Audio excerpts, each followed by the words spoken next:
नमस्कार, आदाब, सत श्री अकाल। मैं प्रतीक आपका हमारे पॉलिटिकल ट्रेंड्स के न्यूज़ सेगमेंट में हार्दिक स्वागत करता हूं। दोस्तों रांची एक बहुत ही खूबसूरत शहर है जिसमें कोई भी शक नहीं है। एक ऐसा शहर जहां 7 झरने हैं और काफ़ी सारी वादियाँ भी हैं। चलिए मैं आज आपको इस खूबसूरत शहर के एक खूबसूरत नदी से रूबरू कराता हूँ जिसका नाम है हरमू। चलिए देखते हैं।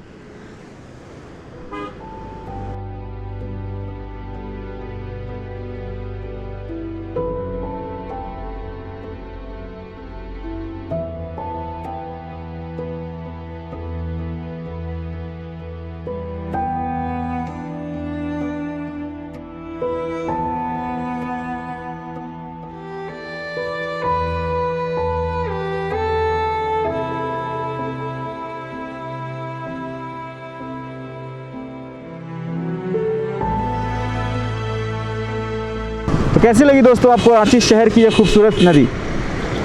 इस मजाक के लिए माफ़ी चाहता हूँ पर यह सच है। इस नदी की जो दुर्गति है, जो हालत है, मैं आज आपको बताने जा रहा हूँ उस पर एक किस्सा, हमारी एक रिपोर्ट। बने रहिए हमारे साथ। ये ताज्जुब की बात है कि झारखंड, जिसे पर्यावरण की एक धरोहर कहा जाता है, उस झारखंड की राजधानी रांची में एक नदी की हालत ऐसी। और भी कितने सारे तालाब हैं जो कभी थे अब नहीं हैं, पर जो नदी अभी भी कुछ इसके अंश शेष हैं, इसे बचाना बहुत ज़रूरी है। आप वहाँ देखेंगे कि पूरे शहर का कचरा वहाँ किस तरह से ब्लॉक हो जाता है। वहाँ आप देख सकेंगे, देखिए वहाँ पर पूरा कचरा देखिए किस तरह से ब्लॉक है। सूअर घूम रहे हैं, किसी को कोई फिक्र नहीं है, लोग रह भी रहे हैं यहाँ पे। कितनी गंदगी, कितनी बीमारी पनपती है यहाँ से। आप एक बार सोच के देखिए आप, फिर आपको आभास होगा कि हाँ, एक राजधानी में ऐसी नदी है, राजधानी के अंदर एक ऐसी नदी है जहाँ की हालत इतनी ख़राब है। क्यों? अगर हम इसे देखकर नज़रअंदाज करते हैं तो इसके ज़िम्मेदार हम ही हैं और इसे ठीक भी हमें ही करना होगा। मुझे लगता है हरमू नदी को लोग उसी तरह से नज़रअंदाज कर रहे हैं जिस तरह देश में नौकरियां युवाओं को कर रही हैं। दोस्तों हमारे साथ यहाँ पे बने हुए हैं यहाँ के स्थानीय निवासी हवलदार यादव जी। इन्होंने अपना जीवन का बहुत सारा वक्त जो है इंडियन आर्मी को दिया है, इसके लिए बहुत बहुत शुक्रिया इनको। आइए इनसे कुछ बात करते हैं हरमू नदी के विषय पर। तो पहले तो आपको प्रणाम चाचा। आप बताइए कि आप बताइए आपका क्या पहला जो आप बात रखना चाहेंगे इस नदी के ऊपर कि ऐसी हालत, इतनी दुर्गति क्यों? ये इतना ज़्यादा मतलब जनसंख्या हो गई है कि ये कचरा किसी भी हालत में बंद नहीं हो सकता है। इसलिए कि कहीं ये नाली का पानी उनी निकलने का साधन ही नहीं। अब पहले नदी चौड़ा था, अभी सरकार ने एकदम छोटा बना दिया, इसलिए इसका दायरा बहुत कम हो गया। चाचा जी, आप हमें ये बता पाएंगे कि आप कब इस नदी को, जब ये अच्छी हालत में थी, उस वक्त कुछ पल हमसे कुछ साझा करें आप? उससे बहुत पहले से ही हम लोग यहाँ पर रहते थे कि जो नदी में कचरा सचड़ा आता था पूरा साफ हो जाता था। इतना ज़्यादा पानी का बहाव था। अभी ये बन जाने से पानी का बहाव ख़त्म हो गया, इसलिए कचरा उचड़ा बह नहीं पाता। तो सरकार के द्वारा क्या क्या प्रयास किए गए हैं जो आपके देखने में से? हालांकि अभी रघुवर सरकार के दौरान वहाँ पे एक बम्बई की कंपनी को इसका प्रोजेक्ट दिया गया था, काफ़ी पैसे खर्च हुए, तो उससे कुछ लाभ हुआ कि नहीं हुआ? आपके देखने में ऐसा कुछ आपको लगा? अब देखने में तो हमारे समझ से तो कोई लाभ नहीं है और कचरा ही है। आप देख ही रहे हैं, पहले था कि पानी साफ आता था, अभी पानी पूरा गंदा आ रहा है। तो दोस्तों जो नदी की जो दुर्गति है, इसे देखिए आप कि यहाँ के स्थानीय निवासी को भी इससे काफ़ी तकलीफ उठानी पड़ती है। आखिर इनकी भी कोई गलती नहीं है। यहाँ गलती अगर हम कहें कि सीधे सरकार को हम थोप दें तो वो भी गलत होगा। हालांकि एक रिपोर्ट बताती है कि रघुवर सरकार के दौरान उस वक्त मुंबई की एक ईगल इंफ्रा कंपनी को 84 करोड़ रुपए का प्रोजेक्ट दिया गया था इस नदी को साफ़ करने के लिए। पर इस नदी को देखकर ऐसा कुछ लगता नहीं है कि यहाँ इतने पैसे खर्च हुए होंगे। चलिए आगे कुछ मुआयना करके आते हैं।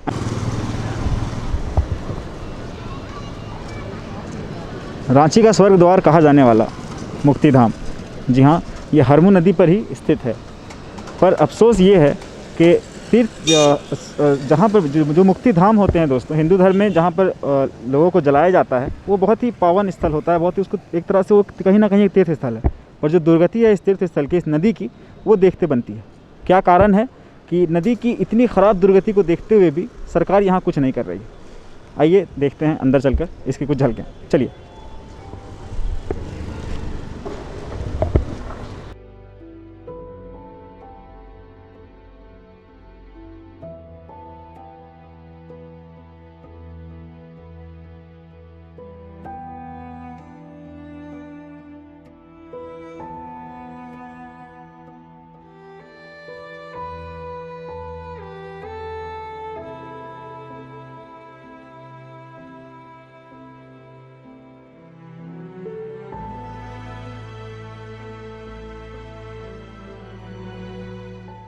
भाई साहब आपका नाम क्या है, आप बताइए पहले। मुंदरी राम जी मुंदरी राम जी, आप क्या कहना चाहते हैं, कहिए। जी से आए हैं जी हम लोग।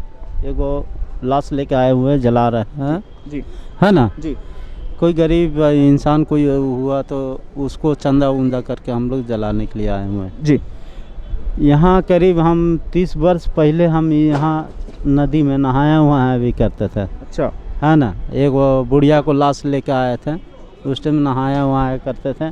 आज ये नदी का ये दशा है कि जला ये जो ना पानी भी महक रहा है। हाँ, पानी पीने जी। के लिए गए हैं तो अभी पानी हमको ऐसा लग रहा है ना कि जैसे कि पानी पी रहे हैं तो उस जगह लोहा लोहा टाइप का पानी लग रहा है, जैसे कि हम पानी भी नहीं पी पाए।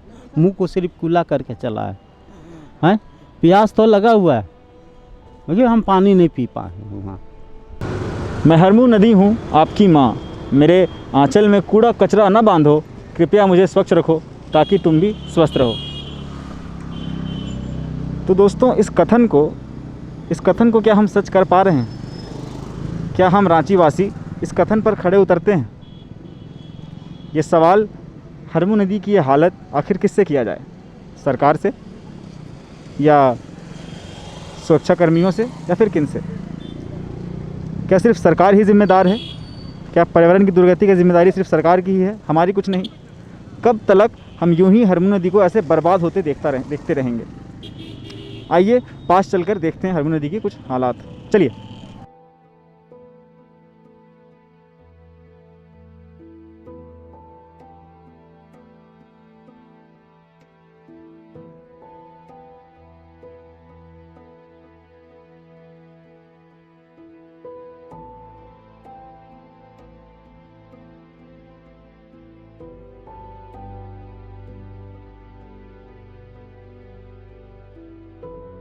झारखंड के मशहूर गीतकार मधु मंसूरी, जिन्हें पद्मश्री से भी नवाजा गया है, उनकी एक बड़ी ही बेहतरीन गीत है। उस गीत की कुछ पंक्तियां हैं कि आप पिएंगे पेप्सी कोला बिस्लेरी का पानी, हम कैसे अपना प्यास बुझाएं पीकर कचरा पानी। तो जी हाँ दोस्तों, ये जो नदी है, मैंने पहले भी बताया आपको कि आज से करीबन 30-35 साल पहले ये इसका यहाँ का पानी पीने योग्य था, खाना बनाने योग्य था, बिल्कुल साफ़ सुथरा पानी था। पर अभी जो हालत है इसका कारण है कौन दरअसल में? या सिर्फ लोग हम ही लोग हैं, या फिर रांची वासी, या फिर सरकार? मुझे लगता है कि किसी को भी सीधे टारगेट करना सही नहीं है। हमें खुद खुलकर आगे आना चाहिए, इस पर बात करनी चाहिए, इस पर बहस करनी चाहिए, सरकार से इसकी मांग उठानी चाहिए, ना कि किसी पॉलिटिकल पार्टी को घेरते हुए हम ये बयानबाजी करें। पर हाँ, ज़रूरी ये है कि मसला हल हो। इसी जगह के रहने वाले हैं। तो विक्रम जी, आप जब भी इस नदी को देखते हैं, इस नदी की हालत को देखते हैं, तो क्या पहला चीज़ आपने कभी सोचा है कि क्या ये फिर से पहले ऐसी नदी हो पाएगी या फिर ये और ख़राब होती जाएगी? ये नदी जो पहला जैसा था, हाँ, अब वैसा नहीं है। तो इसका आप यहाँ के निवासी हैं, आप यहाँ काम भी करते हैं, आप मुक्तिधाम जैसा आपने बताया, तो आप इसका कारण आप किसको समझते हैं? अगर आप सिर्फ सोचें कि ये नदी की हालत ये क्यों है, तो आप ये किसको आप इसका ये नदी पहला जैसा था वैसा अब नहीं है। अब पूरा सारा नाली का पानी सब इन नदी में बहता। अब इसको नदी कोई नहीं कहता है और सारा लोग अब नालिए बोलता है। दोस्तों, किसी भी मुद्दे या पहलू को जानने या ठीक से समझने के लिए ज़रूरी है किसी विशेषज्ञ की राय। हरमू नदी के टॉपिक को ठीक से समझने के लिए आज हम आ चुके हैं रांची के पर्यावरण विशेषज्ञ डॉक्टर नीतीश प्रियदर्शी जी के घर पर। आइए करते हैं इनसे कुछ बातचीत। सर, झारखंड की राजधानी है रांची। एक राजधानी में एक इतनी अच्छी नदी, जो कि एक समय बहुत ही अच्छी स्वर्ण रेखा कहते थे हम उसे, पर आज इतनी दुर्गति क्यों, ऐसी हालत क्यों है? देखिए, जिस नदी की आप बात कर रहे हैं, हरमू नदी की, तो आज से 30-40 साल पहले ये काफ़ी आज से चौड़ी भी होती थी और लोग इस नदी से बालू भी निकालते थे। तो आप इसी समझ लीजिए कि नदी कितनी इम्पॉर्टेंट थी, कितनी साफ़ थी कि लोग बालू का इस्तेमाल करते थे घरों को बनाने में। अब वो 40 साल पहले का इतिहास अब ख़त्म हो गया, वो अब नाला में बन चुका है। और हरमू नदी जो है, ये स्वर्ण रेखा की एक प्रमुख सहायक नदी है। और रांची शहर को अगर आप देखिएगा तो कई सारी नदियां हैं जो सब जाकर स्वर्ण रेखा से मिलती है। तो हरमू नदी को अगर आप फॉलो कीजिएगा, उसके उद्गम स्थान से लेके और चुटिया में जहाँ वो स्वर्ण रेखा से मिलती है, ये अब नाला है। ये नदी की परिभाषा में इसको हम नहीं ला सकते हैं। इसको अगर हम ये कह दें कि ये नाला है शहर से, जो शहर के कचरों को ढोते हुए निकलती है, तो ज़्यादा ये उचित होगा। क्योंकि अच्छी खासी नदी को हमने नाला बना के उसको मृत घोषित कर दिया। हमने मुक्ति धाम वगैरह में क्या लोगों की मुक्ति होगी, वो तो नदी ही खुद मुक्ति की तलाश में है। तो सबसे बड़ी चीज़ क्या कि हरमू नदी आज खत्म हो गई है और इसमें अब जो पानी जो आता है वो नेचुरल फ्लो नहीं है, वो शहर का कचरा ही होता है। तो कहीं ना कहीं इस नदी को ख़त्म हो गया। और रही बात ये कि नदी में इस पे इतना पैसा लगा, हम लोग आज से नहीं, हम लोग तो 20-15 साल 16 साल हो गया इस हरमू नदी के मुहिम से जुड़े हुए। कई बार हम लोग बोलते हैं लेकिन सब बेकार हो जाता है, क्योंकि इस नदी के जो आज जो स्थिति है उसका सबसे बड़ा कारण ये है कि इसका कोई वैज्ञानिक तरीके से डेवलपमेंट नहीं किया गया। जो जियोलॉजिकल होता है, ड्रेनेज पैटर्न होता है, इसकी स्टडी नहीं हुई।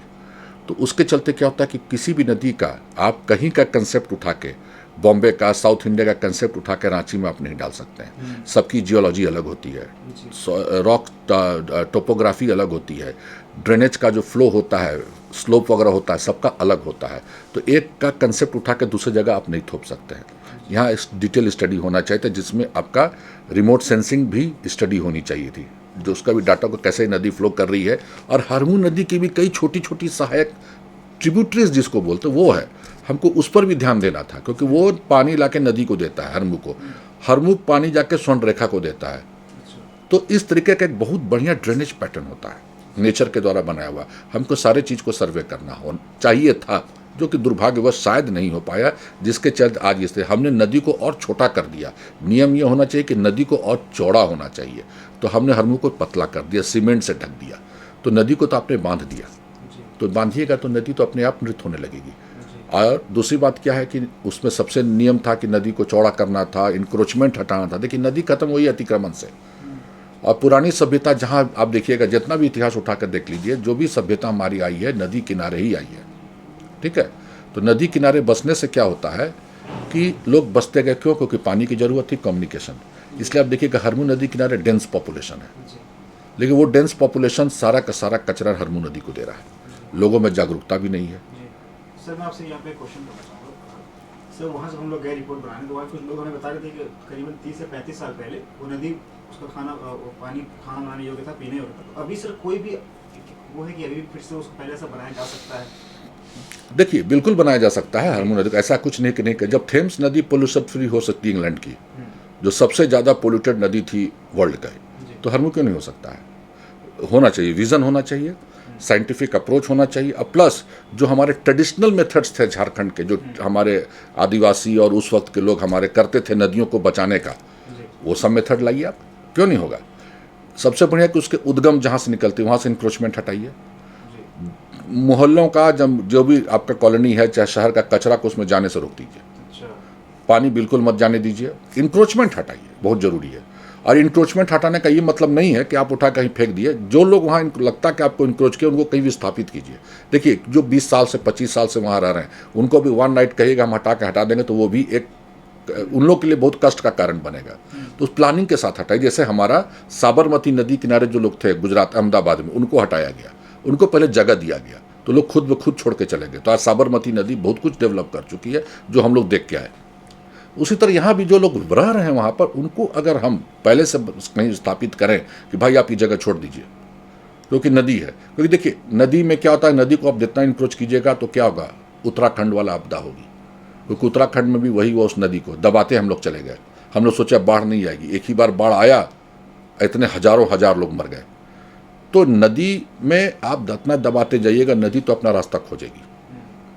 अगर किसी कारणवश तेज बारिश हुई, क्योंकि जितने शहर में बारिश होती है ये सारा पानी को वो बाहर ले जाता है, तो हमने क्या किया, कुछ सारे आउटलेट को हमने बंद कर दिया। इसलिए शहर में आजकल वाटर लॉगिंग बहुत हो रहा है पानी बरसात में। जो पहले रांची इसके लिए फेमस था कि यहाँ पानी कितना भी बरसे पानी ठहरता नहीं है, सब बह के निकल जाता है, जमता नहीं है पानी। लेकिन अब हर मोहल्ले गली में पानी जम जा रहा है, क्योंकि आउटलेट हम बंद करते चले जा रहे हैं ये सब नदियों के माध्यम से। तो ज़रूरी है कि हम इंक्रोचमेंट हटाएं, नदी को चौड़ा करें, न कि उसको पतला करें। ग्रीनरी दोनों तरफ लाएं, हरियाली करीबन दोनों तरफ। नदी के साइज को देखते हुए 100 फीट आपको छोड़ना होगा। 100 से 150, जितना ज़्यादा छोड़ सके उतना अच्छा है। मिनिमम 100 से 150 फीट तो आपको छोड़ना ही होगा। वहाँ आप गार्डन बनाइए, हरियाली लाइए, और आप देखिए कि खुद ब खुद ये पानी साफ़ होने लगेगा। क्योंकि हमने क्या कहा आपको कि उस नदी से लोग बालू निकालते थे, तो जब बालू निकाल रहे हैं इसका मतलब ही है कि नदी कितनी साफ़ थी, क्योंकि बालू भी एक बहुत बड़ा कंटेंट होता है। नदी साफ़ थी। अब तो वो प्लास्टिक धोने वाला नदी है, कचरा धो रहा है नदी। तो कहाँ से उस नदी का, तो जहरीला है पानी, उसमें सारी हेवी मेटल्स हैं, आर्सेनिक है, निकल है, क्रोमियम है, सारा कुछ तो पानी में है। आपका बिकोलाई इकोलाई कांड में जो बायोलॉजिकल पोल्यूशन है वो भी बहुत ज़्यादा बढ़ा हुआ है। तो कहीं ना कहीं पानी तो बिल्कुल जहरीला है। अगर आप हरमू नदी का पानी किसी को पिला दीजिए, कोरोना से तो बाद में मरेगा, पहले उस पानी से मर जाएगा, इतना जहरीला पानी है। और वहाँ पर आपके हम लोग मुक्ति धाम भी है जहाँ पर हम लोग डेड बॉडी जलाते हैं। तो जो नदी खुद मुक्ति के लिए प्रयासरत है अपनी, वो क्या किसी को मुक्त करेगी? तो ये बहुत ज़रूरी होता है, क्योंकि पहले लोग नदी किनारे जलाते ही थे कि वहाँ शुद्ध पानी मिलता है नहाने के लिए, स्नान करने। अब आप सोच लीजिए कि वो सारी क्रियाएं बंद हो गई हैं। कौन नहाएगा उस हरमू नदी में? वो जो हम लोग का जो संस्कार में होता है नहाने वाला, कहाँ होता है? सब बंद हो गया, हरमू नदी कोई नहीं नहाता। तो सब तो खत्म होते जा रहा है। तो नदी को अगर संभालना है, बड़ा करना है, नदी को अगर वाटर, जो कि देखिए रांची में भूमिगत जल का इसी प्रॉब्लम है। तो ये सारी नदियाँ जो है ना वाटर रिचार्ज जोन है झारखंड के लिए, रांची के लिए, खासकर पठारी क्षेत्र में। तो इन नदियों को अगर बंद कर दीजिएगा तो हमारा रिचार्ज जोन सूख जाएगा पानी का। तो भूमिगत जल भी खत्म, कुआं भी सूखेगा, सब सूखेगा। ये बहुत बड़ा रिचार्ज जोन है हमारा हरमू नदी। तो आप उसको आप खत्म करते जा रहे हैं। तो पानी नीचे जाएगा कहाँ से? नीचे नहीं जाएगा तो पानी आपको मिलेगा कहाँ से पीने को? फिर वही त्राहिमाम शुरू हो जाएगा फरवरी आते कि भूमिगत जल नीचे चला गया। तो जो सोर्स होता था वो तो खत्म हो गया मेरा। तो हरमू नदी नहीं, जितनी नदियां हैं, भूसर है, जुमार है, पोटपोटो है, घाघरा है, जितनी नदियां हैं आसपास, सभी पर खतरा मंडरा रहा है। हरमू नदी इसलिए हम लोग बार बार ध्यान देते हैं कि वो शहर के बीचों बीच से है। अगर थोड़ा शहर के आसपास भी गुजरिए तो आप देखिएगा, अगर आप थोड़ा सा आप टुवर्ड्स तो तुपुदाना चले जाए तो स्वर्णरेखा गुजरती है, वो भी तो दुर्गंध देती है। तो हरमू नदी भी दुर्गंध देती है। दुर्गंध का मतलब ही उसमें ऑक्सीजन लेवल खत्म हो गया, कोई जीव जंतु नहीं रहेगा। तो इतनी सुंदर नदियां कि बरसात जब होता था उसके बाढ़ हम लोग देखने जाते थे, हम लोग स्कूल डेज में, कि हरमू नदी में बाढ़ आया हुआ है। तो वो अब सब बेकार हो गया, वो अब नहीं दिख रहा। सर कोई लास्ट मैसेज आप देना चाहेंगे हमारे चैनल से वहाँ के लोकल पीपल्स के लिए? तो एक मैसेज कैसे नदी को अब बचाया जा सकता है, उन्हें क्या करना चाहिए अवेयरनेस के लिए? देखिए, नदी हमारा सबसे बड़ा लाइफलाइन है धरती के लिए भी, पृथ्वी के लिए। और आप एक चीज़ मान लीजिए कि धरती पर सबसे पहले जल ही आया है। तो जब नेचर ने जल बनाया, यूनिवर्स ने, तो इसका साफ मतलब है कि जल का बहुत इंपॉर्टेंस है। जल एक ऐसा चीज़ है जिसको आप प्रयोगशाला में नहीं बना सकते हैं। तो ये नदी ही हमारा ऐसा जगह है जो कि सारे पानी को आपको ले जाती है, आपके डैम में जाती है, डैम से फिर आपके घर आता है, सारे गाँव को पानी पिलाती है, शहर को, बस्ती को, सबको पानी देती है नदी, बिना कोई भेदभाव के। तो एक चीज़ आपको बता देते हैं कि नदी को अगर आप नहीं बचाइएगा तो हम भी नहीं बचेंगे। नदी नहीं रहेगी तो हम भी नहीं रहेंगे। और आपको एक चीज़ बता देते हैं, ये बहुत कम लोग जानते होंगे, पृथ्वी जब से बनी है 4.5 बिलियन ईयर्स से, ये 5 बार महाविनाश कर चुकी है और हम 6ठे महाविनाश में इंटर कर चुके हैं। और जिसमें इसका कारण होगा सबसे बड़ा, पहले 5 महाविनाश नेचुरल था, अब मनुष्य अपना विनाश कर रहा है।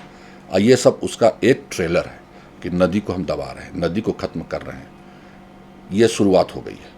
तो अगर हम ऐसे ही करते रहेंगे, अगर लोग अभी भी नहीं समझे कोरोना के लॉकडाउन के इफेक्ट के बाद, कि जब लॉकडाउन था तब पूरा शहर पोल्यूशन से फ्री हो गया, इसका साफ मतलब है कि हम ही सबसे बड़े पोल्यूटर हैं, हम ही सबसे बड़े दुश्मन हैं नेचर के। तो अगर अभी भी नहीं समझेंगे, जब नेचर रिवेंज लेने पर उतर आएगा तो फिर कोई नहीं बचा सकता है। तो इससे ज़रूरी है अपने आसपास के नदी को बचाइए, जंगल बचाइए, पेड़ बचाइए, नेचुरल चीज़, सॉइल बचाइए। ये सब चीज़ ही नहीं रहेगा जिस पर सारी हमारी ज़िंदगी है। नदी को जाइए तो नदी को धन्यवाद जरूर दीजिए। अगर नदी नहीं रहेगी तो आपको पानी नहीं मिलेगा पीने को, कहाँ से खरीद के भी आप नहीं पी सकते हैं, तो क्या कीजिएगा?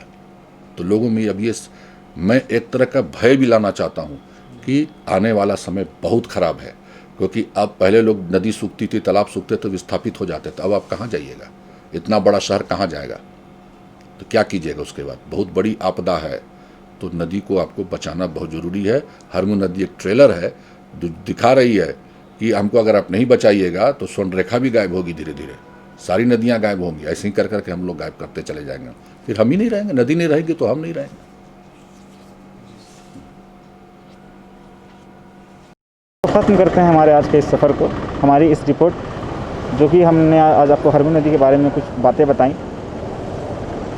अब आप खुद से ये सवाल करिए कि ये सवाल आखिर किससे किया जाए, सरकार से, सफाई कर्मियों से, या खुद से।